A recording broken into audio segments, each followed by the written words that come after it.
Hello there, my name is Anna Lundberg and I'm the founder of One Step Outside, where we help people around the world create a business and build a lifestyle that brings them more freedom, flexibility and fulfilment.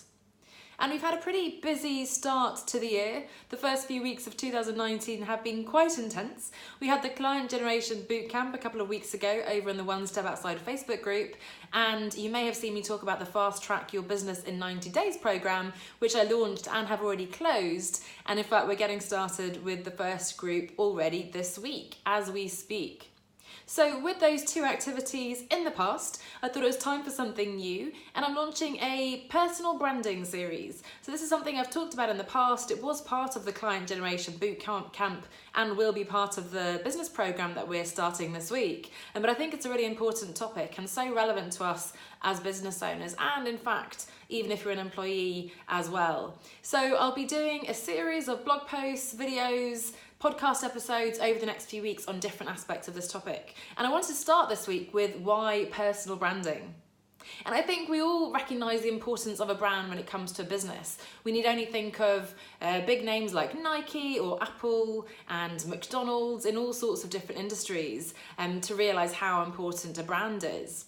And I think a lot of us will automatically go to their logos. So you think of McDonald's, the golden arches, the apple with a bite taken out of it, and of course the Nike swoosh. And to some extent we're right when we think about logos for branding. The word branding actually comes from the Norse brandir, which meant to burn, referring to burning the mark onto livestock to show that you owned it.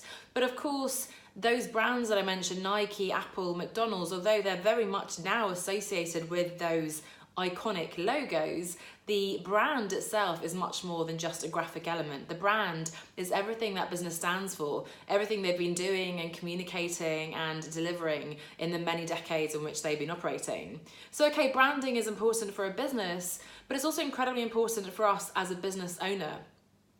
And it may feel a bit icky, as we say, to associate ourselves as a brand, think of ourselves as a personal brand and something we need to manage. But the reality is that you have a personal brand, whether you realise it or not.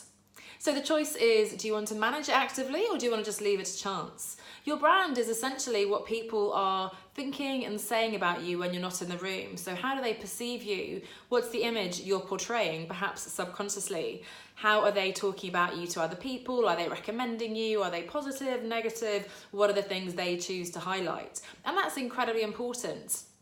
Now, as an entrepreneur, my mind automatically goes to Richard Branson. Okay, we don't all need to be as big as Richard Branson, but the example is interesting because his personal brand is so incredibly strong and much longer lasting and goes beyond all his specific companies that he's launched over the years. So if you're a serial entrepreneur, your personal brand will live on until you essentially die, sorry to bring down the tone, whereas your business of course can fail, rise and fall over time. So even if we're not as big as Richard Branson, certainly, and I'm not planning on being a serial entrepreneur, but it's very possible that my coaching business will evolve. Perhaps I'll even change the name at some point, and I'm sure I won't be doing what I'm doing today in 10, 20, 30 years time. However, Anna Lundberg will still exist and will be a constant. Of course, Anna Lundberg will evolve as well, but my personal brand is something that has longevity above and beyond the particular products and services and business that I'm working on at the moment.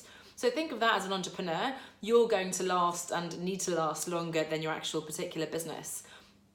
The second piece of it is that people actually buy from people now rather than businesses. People are interested in the behind the scenes and the stories. Why did you start your business and so on? There are some statistics that I'm sure vary that, only 1 in 3 people actually trust a brand, but 90% of people trust someone they know.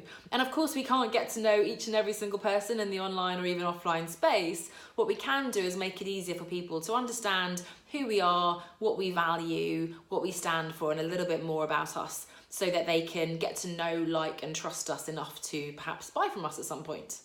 So personal branding for an entrepreneur, for a business owner, very important. If you're a freelancer, maybe you don't think of yourself as a business, still incredibly important. You want your clients to have heard of you, to have been recommended, referred, and you want clients to be coming to you because of the personal brand you're portraying, rather than you having to go out and chase and persuade them that you're the right person for the job.